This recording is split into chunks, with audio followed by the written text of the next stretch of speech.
ইতালির প্রতিনিধি আসলামুজ্জামান, পর্তুগাল প্রতিনিধি আনোয়ার এইচ খান ফাহিম, কুয়েত প্রতিনিধি মোহাম্মদ জালাল উদ্দিন এবং জেদ্দা প্রতিনিধি হানিজ সরকার উজ্জ্বলের পাঠানো তথ্যচিত্রে প্রবাসী সংবাদ জানাচ্ছেন সামদানি প্রত্যয়।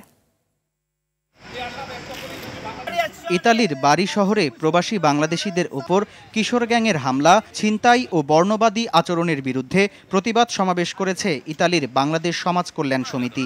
আব্দুল কাদেরের সভাপতিত্বে এমডি মোস্তফার সঞ্চালনায় সভায় বক্তব্য দেন হেলাল উদ্দিন, আমিনুল ইসলাম, খলিলুর রহমান খোকন, আক্তারুজ্জামান মেহেদি, মোহাম্মদ ইমরান হোসেন, ইসমাইল হোসেন সহ অনেকে।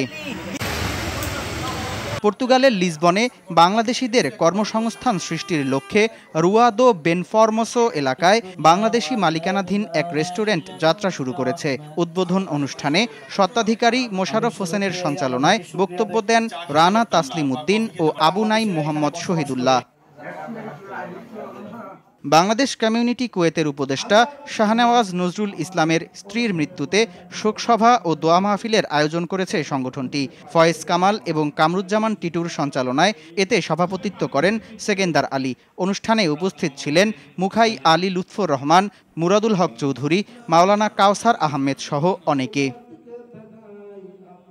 জেদ্দায় হাটহাজারী জাতীয়তাবাদী ফোরাম চট্টগ্রামের আহ্বায়ক কমিটির আলোচনা সভা হয়েছে। ফয়েজ আহমেদের সঞ্চালনায় অনুষ্ঠানে সভাপতিত্ব করেন শেখ ইসমাইল।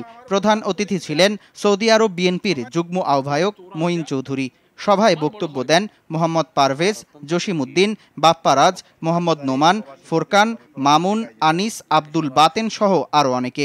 অনুষ্ঠানে শেখ ইসমাইলকে আহ্বায়ক এবং মঈনউদ্দিনকে সদস্য সচিব করে ৩১ সদস্য বিশিষ্ট আহ্বায়ক কমিটি ঘোষণা করা হয়।